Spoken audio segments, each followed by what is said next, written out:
Welcome back, everybody. We are on the Writing Awards sections of this 2014 Smark Out Moment Awards. And the first of these, Best and the Worst Catchphrase or Slogan of the Year. The worst, Pages shrieking. I'm fucking sick and tired of these divas doing the, come on! And this is the angry version of that. It is awful. I This hope is she my never, ever house. does it again. I don't even mind when she says this is my house, but when she just goes, wah, like fucking Brock Lesnar, I hate it. Oh my god, I hate it with a Okay, in passion. defense of it, when they did the audio swap of Brock and her scream, it was fucking amazing. That was great. I'll give you credit for that. That is great. My best catchphrase. There's a lot of good catchphrases this year, but I'm gonna have to go with the obvious choice. Yes, it's still like the most over thing in the company, so I can't deny it. Paden. For me, the worst catchphrase of the year, and you could argue that it's over and people are getting into it, but I don't care. It's fucking stupid. It's soft. You don't like soft? I hate soft. It's so fucking annoying. It's not so fucking annoying. It's SAWFT. No, it's fucking annoying. I don't get it. I think Enzo and Cass are a bit overrated. I don't know why so many people are hyping them up so damn much. They're fucking awesome. They're fun. They're different. I'm good. In My the room. favorite catchphrase of the year. Oh, you burrhanding this? Yeah, I'm bird-handing it. I know I had one in my mind just a second ago. Love how burrhand's a verb and an adjective. Catchphrase of the year would go to Stalling and stalling. come back to me. Didn't prepare. Burrhand. Burrhand. You just got burrhand by Paden. What are your best and worst catchphrases or slogans, Shaun? Anything that comes out of Hogan's mouth is gonna be the worst thing ever. Brother. And the whole John Cena "you can't see me" thing is just no. Those are the two worst. Best, fuck me. You got to believe. Who said fuck me? That'd be an awesome catchphrase. But yeah, so Bo Dallas's "you believe" is just amazing. You just got to. I know what the best is. As a matter of fact, I know what it is. It's, I'm afraid I've got some bad news. Good choice. Wago? Or the big guy. Wago? Worst is don't be a lemon, be a rosebud. Oh, I forgot about that. That was awesome. And you know what the best is? $9.99, because doesn't matter what you say about it, it's fucking over. Now,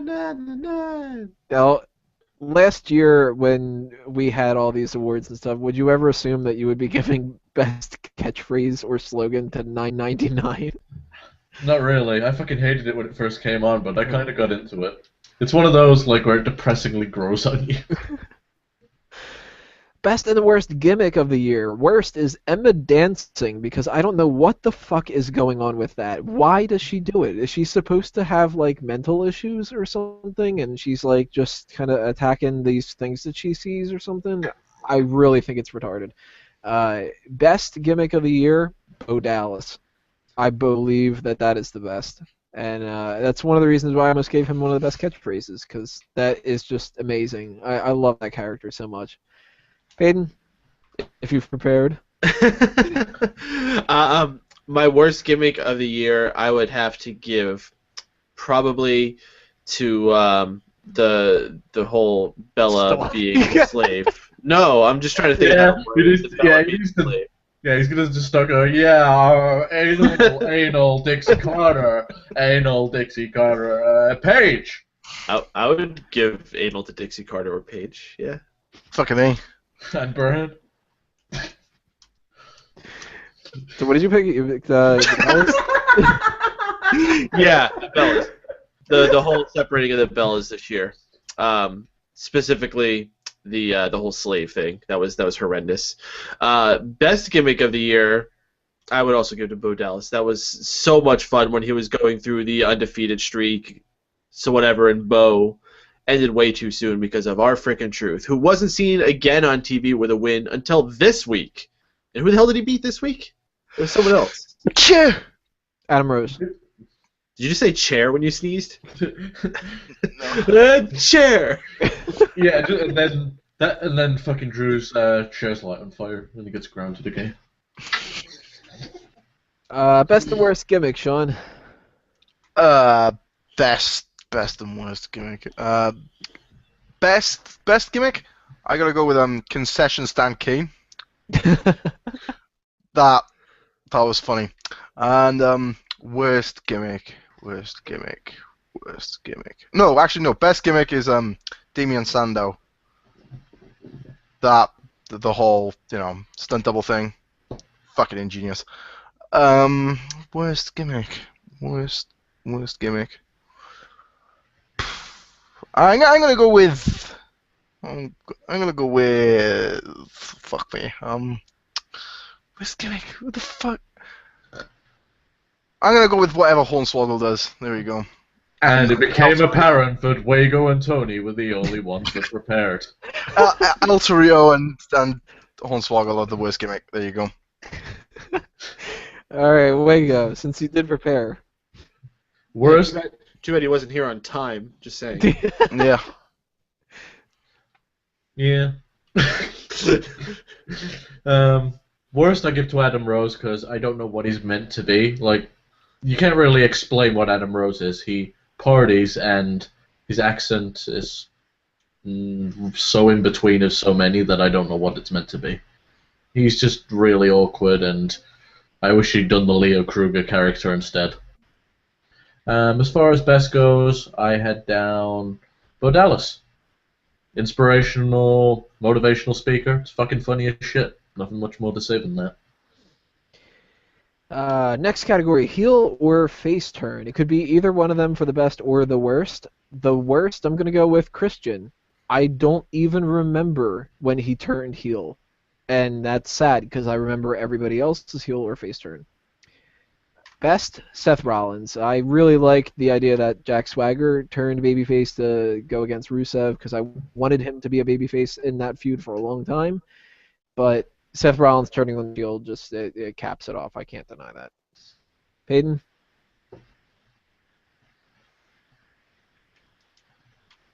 Nope. You didn't say anything, Tony. Yeah. Did I cut out for you guys then? Oh, Yeah. Oh, okay. Yeah. Like I was waiting for like a turnover, and I'm like, Yeah. Tony's nodding like this and famous. It's like on news shows where like they're waiting for it to go back. They're like Yeah, left the there person awkwardly sits there for a shuffling paper and they're like, "Did you watch the game last night?" Yeah. No, I think if we do the shot over here, I think it's gonna be like.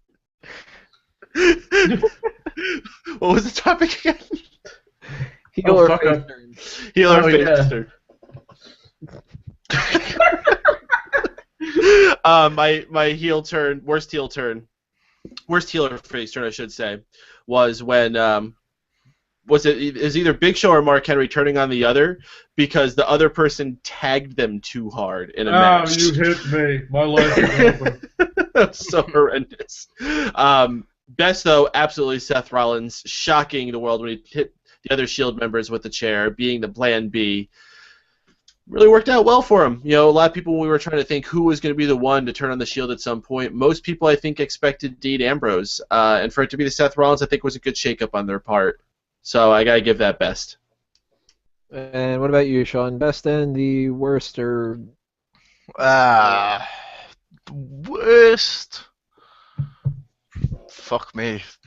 I'm gonna go with Nikki Bella for the worst because the whole. I just don't like the Bella twins, so I wouldn't say no to them, but I just don't like them.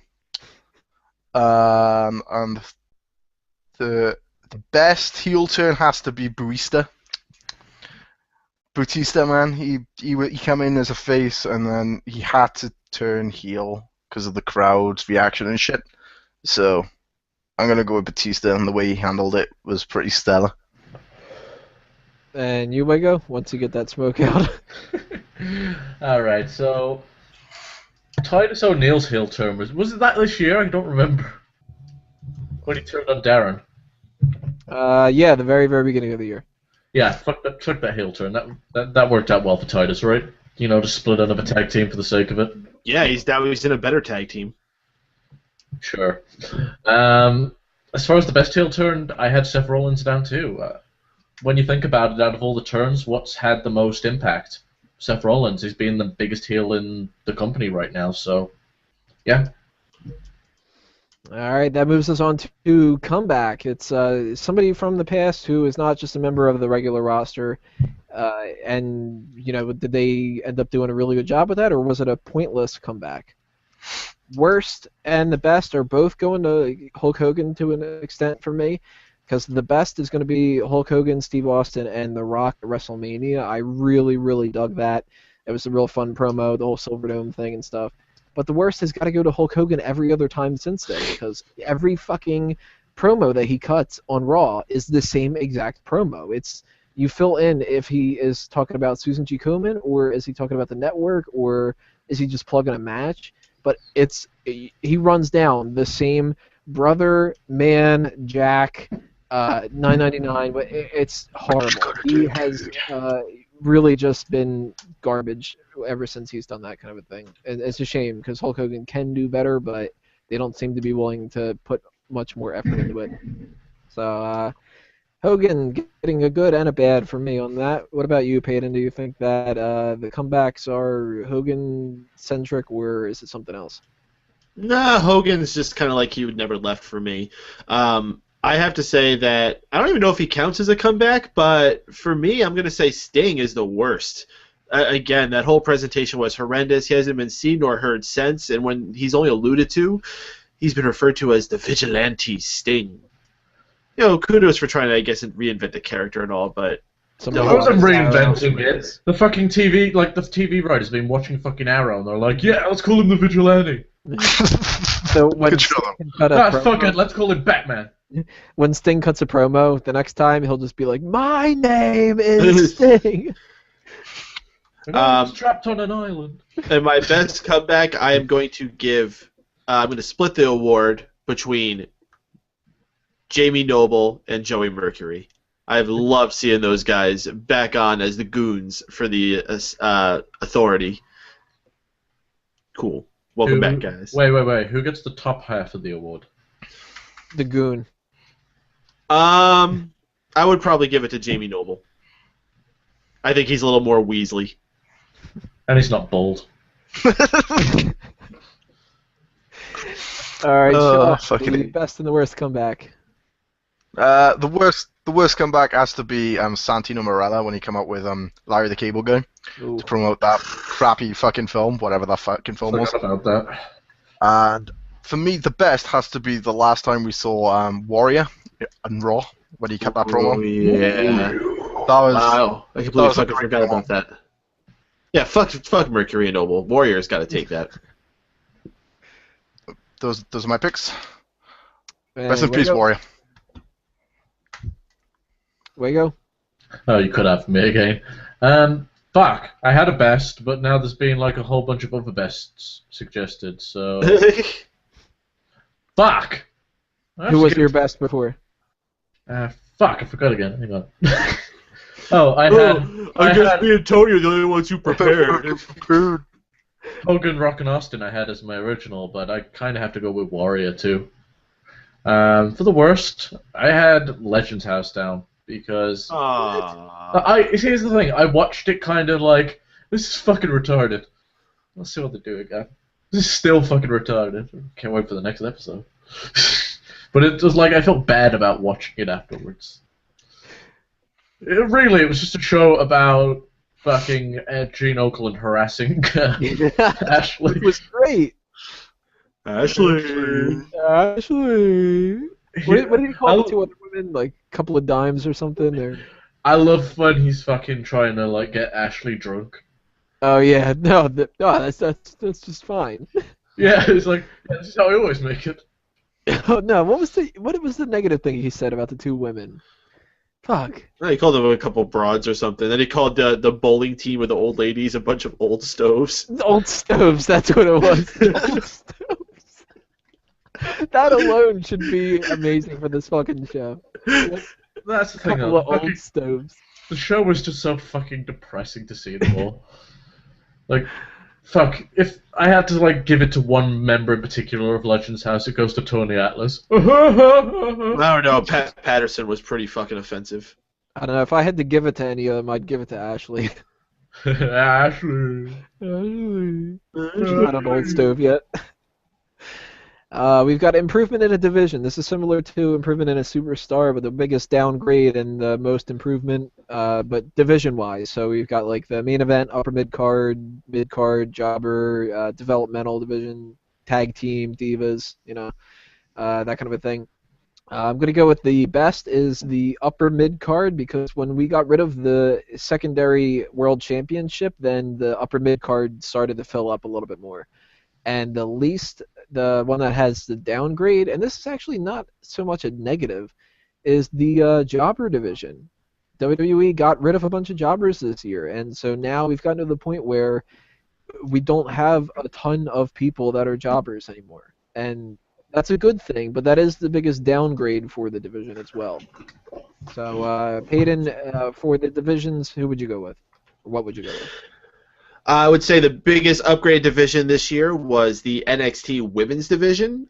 They were already hot at the beginning of the year. They had Paige, they had Emma, they had a few other girls on the wings, but after those two girls got called up, a lot of people were kind of worried about what was going to go on.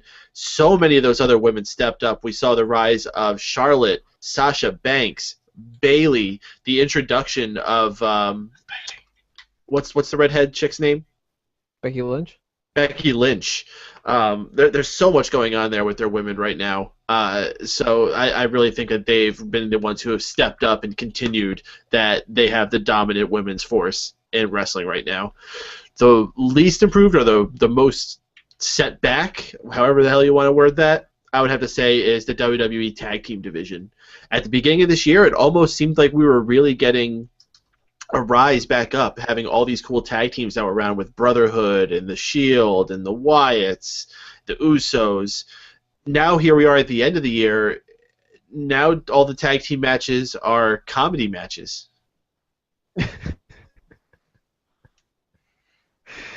Shaun?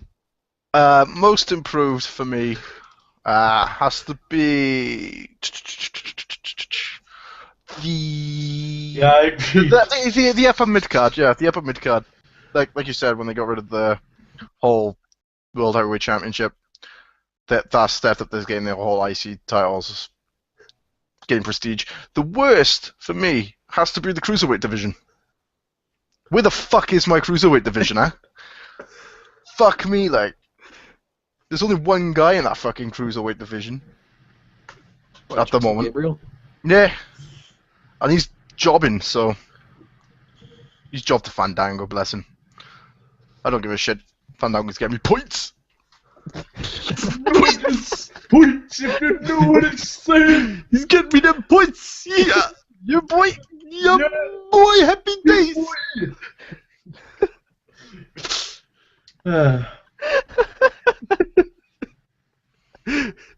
Actually, no. The worst improved has to be the announcer team. There you go. Let's do Drew next. What? Yeah. Two voices?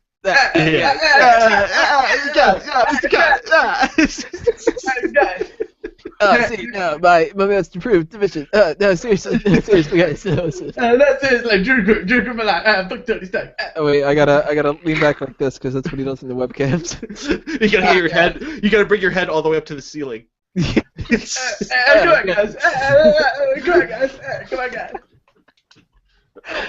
All right, guys, I'm ready. We're about to start. Oh, I gotta go pick up my sister. I gotta go. I'll be back in a couple hours. Sorry, I'm going to McDonald's. I'm still here, guys. So Wago. What was it talking about again? Oh, Let me improvements in double check division. because I forgot. Improvement in the division.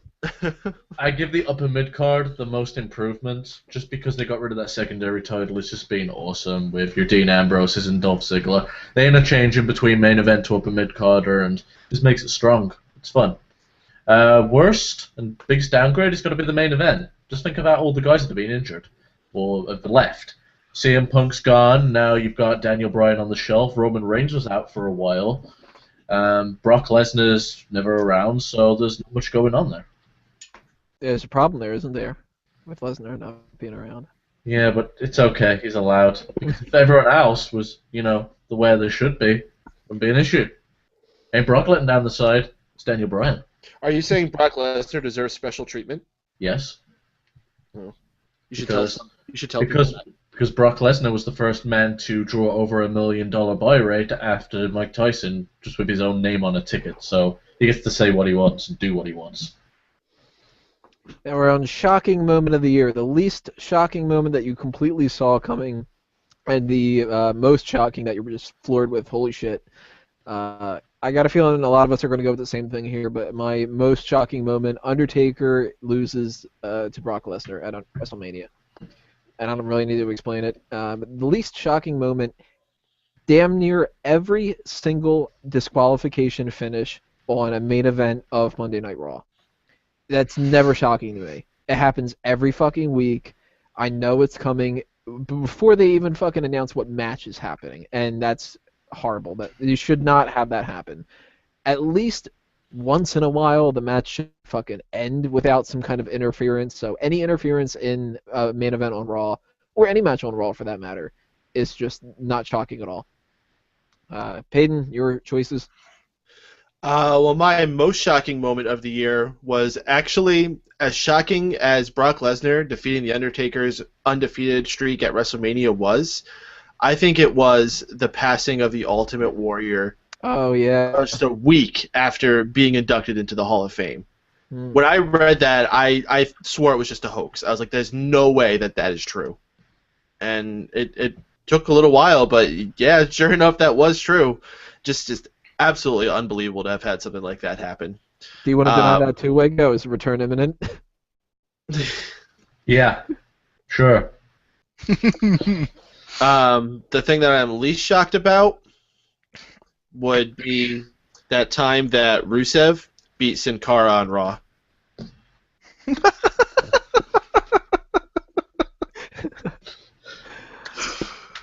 Shaun, what are your choices? Most shocking has to be Brock Lesnar defeating Undertaker. Least shocking is Batista winning the Royal Rumble. Least shocking for that. Yep. As soon as I heard he was coming back, I was like, yeah, Batista's winning the Rumble.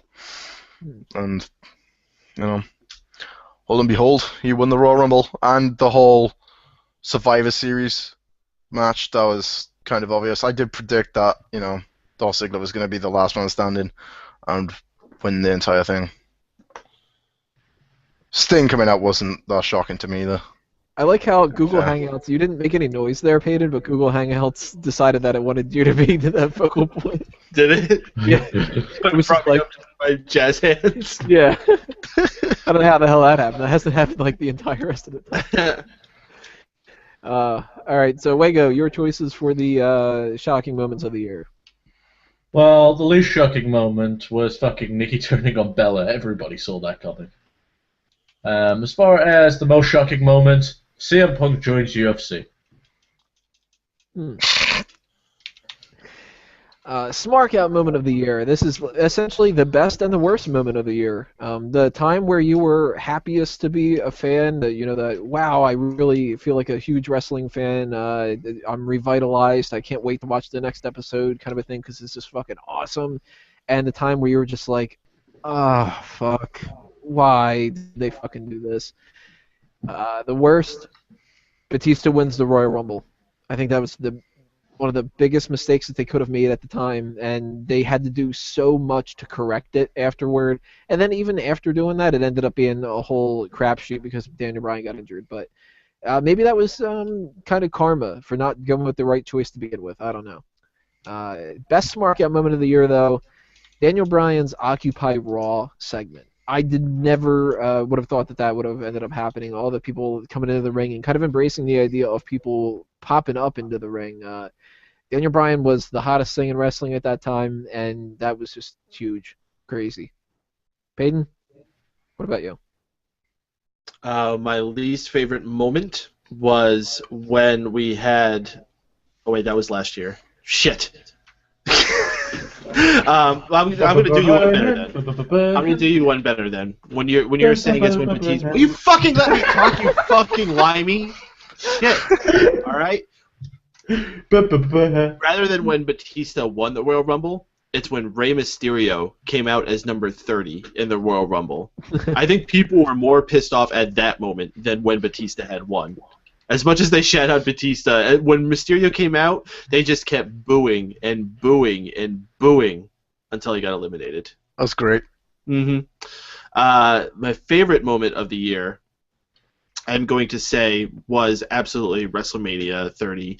Daniel Bryan winning the big one after over a year. It's hard to pick a much better moment than that. Shaun, what are your choices? What am I doing again? I kind of lost train of thought. Smark Out Moments. Oh, the worst has to be. I don't know. Come back to me. Oh, for fuck's sake. Come back to me. Wago? My worst has to be Batista winning the Royal Rumble. I was not a fan of that. And I think the best moment was when Roman Reigns was the final two, and everyone was like, yeah, fuck you, Batista, go Roman Reigns. And I think that actually kick-started a lot of his momentum. So, at least that much came out of it. As far as my best moment goes, it has to be Daniel Bryan. He's the guy that no one expected, and there was always seeds of doubt. So, it was awesome when he did it. And Shaun? The best has to be Daniel Bryan winning WrestleMania. The worst has to be Roman Reigns breaking Kane's record at the Royal Rumble. Why is that the worst? Because I'm not a fan. I'm not a fan of Roman Reigns, and I always thought Kane's record would be like set in stone, type thing. Well, you thought wrong. Yeah, and that was going to be Roman Reigns for like forever and a day. Who's going to remember Roman Reigns in 2 years' time when he's fucking being released? He's not getting released. Yeah, You mean in 2 years when he's main eventing WrestleMania? Oh wait, no, that's this year. Huh. Yeah. No, if you read what people have been putting on the net. Jeffel Jeffelzone and Scroops, yeah. Jeffelzone.com/content. All right, we're moving on to the best and the worst storyline. The best I'm giving to the oppression of the authority, and that kind of just kept along throughout the entire year. It's Daniel Bryan, it's John Cena, it's Dolph Ziggler, it's a lot of different people, but that one thread that moved from the beginning of 2014 to the end of 2014, definitely the main thing of the year. Best as far as I'm concerned, and the worst, Alberto Del Rio versus Batista. They saw that people were not responding well to Batista's Royal Rumble win, and that they needed to do something to make them really get into the idea of having him be the headliner for WrestleMania. So what do? A half-assed feud with Alberto Del Rio, where it's basically, hey, I need to lose to you, so you want to wrestle me? And Batista's like, all right, sure. Fucking stupid as hell. I hated that. You can't get much worse than just throwing Del Rio out there, because I already don't like Del Rio, but when his opponent is somebody who is bombing already from what your plans are, that is really, really bad. Paden? Best story of this year was Dean Ambrose versus Seth Rollins. Those guys, the way that they played each other while they were trying to... Dean Ambrose was stalking Seth Rollins in the back. That was so much fun to watch as they were going through all those. And the matches that they had... That more than anything is what solidified those guys as, if not main eventers, then really high up on the card guys.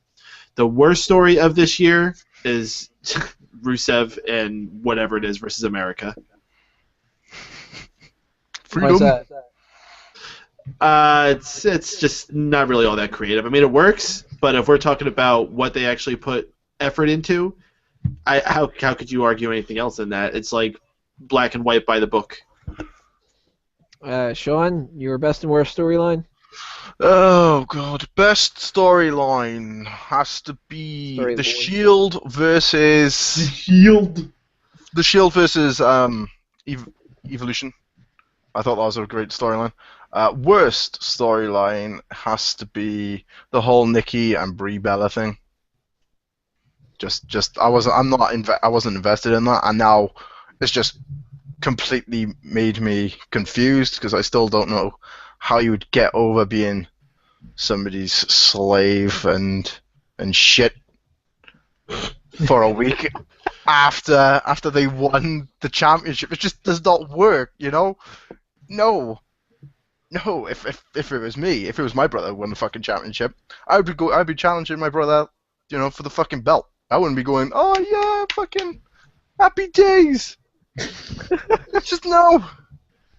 Just no. Although the belt does look great around Nikki's waist when she does the whole better over a fucking face. Ass shake thing. And Wago, your best and your worst storyline? Best is going to go to Ambrose and Rollins. Those guys have got great chemistry. And they made a lumberjack match fun. Oh, I forgot about that lumberjack match. It was great. I don't think anyone else has ever accomplished that, so hats off to them. As far as my worst goes, it's Nikki versus Brie. Fucking stuff is stupid. Agreed. So why don't we just group these together? The best and the worst TV show or program when it comes to the internet shows, the network shows, or the shows like, you know, Raw, SmackDown, all that kind of stuff. The best I am giving to NXT. I pretty much have fun watching NXT every week now, and I can't even say the same for Raw. But the worst, oh man, there's a tie on this one. I couldn't pick. Slam City is fucking awful. Oh. I hated that. I watched it 3 different things and didn't laugh a single time. Cheap Pops was good, and you got rid of that because it wasn't as good as or you thought that it was making Slam City look bad. Slam City's making Slam City look bad. The other one that's tied, though, is another YouTube show, WWE Insider. And they kind of have this mentality of like, let's just run a couple extra shows where we don't really have to have much of a budget because it's like we film it backstage and stuff. And this was the worst of the bunch. It was Alicia Fox interviewing R-Truth about music and Natalia about like her fucking cats or her shoes or something.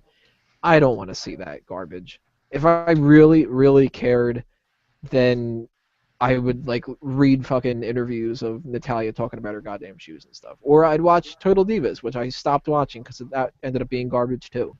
But pretty bad. When your developmental thing is what I would consider the best thing out of the company. Paden, best TV show or program, worst TV show or program, what do you think? Without a doubt, best show has absolutely been NXT. Almost any week you can turn that program on. It's quick and easy, only an hour long, bite-sized, good wrestling with at least 1, most likely even 2, solid matches every single show. And when it comes to their special shows, forget it. They're going to knock it out of the park every single freaking time. Worst show? You got to go with Impact. I mean, how can you not say the worst show is the one that's no longer on their network? Well, Impact doesn't count because it's just the best and the worst in WWE.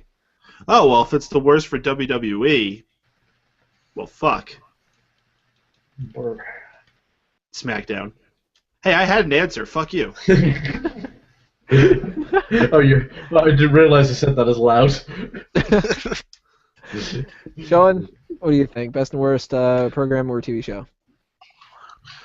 Best TV program has to be Monday Night Raw. And the worst has to be anything on the fucking network because I still haven't got that fucking shit. So until I get the network, everything that is on the network that I can't watch is utter garbage. What about you, Wago? Best is NXT, worst is Total Divas. If you need an explanation, go fuck yourself. To be fair, Total Divas next season is going to be great because it's got Paige. All right, we've got the last of the writing awards categories here: pay-per-view or special event show, which includes things like the tribute to the troops and the Slammy Awards and stuff like that. Worst, I'm going Night of Champions. I don't remember having a single positive thing to say about it, really. And the best is going to be kind of a tie. WrestleMania 30 and TakeOver Our Evolution. That was fucking awesome. Paden? For me, the best one, I am also going to be giving to an NXT show, but I am actually going to be going with Arrival.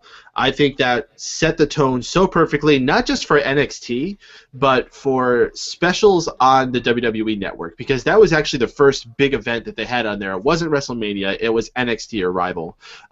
They took a lot of gambles on there, and they actually did have some problems. Some people, I think even myself included, if I remember correctly, had some connection issues, but I just reloaded the page and everything was fine. It wasn't that big of a deal. From the Sami Zayn Cesaro match, which started off the show absolutely kicking ass, to the Bo Dallas Adrian Neville match, which was also awesome, the Divas match between Emma and Paige, the whole show was just great. And that, you could say that for any of the NXT shows. Honestly, any of them I would put like 1A, 1B, 1C, but that's the one I got to go with as the highest because of how much it impressed me as the first time I saw those guys going out there. As far as the worst show, those tribute to the troops are always feel like it's pulling teeth when I'm watching those shows. Yeah. But I have to say that the worst show for this year for me was TLC. I have such a sour taste in my mouth after watching that damn pay-per-view, and maybe because it's still recent that the wound feels so bad, but I hated that show. So yeah, TLC was really bad. So I almost gave it to TLC, but Night of Champions, I think I had like one or two things about TLC that was like okay, and Night of Champions, I don't remember having a single positive thing. Fucking hell, you guys were down on TLC, weren't you? I fucking enjoyed that fucking pay-per-view. Does that win your best? Look, you got I would have put it in my top 4, yeah. I would have put it in my top 4 this year. What would you give the best and the worst then? My number one is the one where the Fatal 4-Way for the NXT title was. I can't remember what that one was called. It was called NXT Fatal 4-Way. Oh, was it? That's what it was called, Fatal 4-Way? Yes. Oh. Alright, awesome. That's what got my number one. Was Battleground this year or last year? Both. Oh, Battleground this year was fucking awful. It was awful last year too. So. Yeah, Battleground. I was really down on Battleground for that, and that's when I was like, yeah, this isn't for me. And every Raw since Battleground has been fucking awful. And Wago, round us out here for the writing awards section. Best and worst pay-per-view or special event? Worst is definitely TLC. That show was fucking horrendous, and for a show where guys fucking injured themselves so much and took so many nasty bumps, the payoff was non-existent. So, fuck that show. My best is NXT Arrival. It was just fun as hell, and they had the best match of the year on there, so awesome. All right, guys, that is it for the writing awards sections. We're going to move along with the performer awards for all the different things like best and worst superstar of the year, tag teams, divas, etc. So click on those videos and stay tuned and leave your comments below of what you think the best and the worst for all these categories were.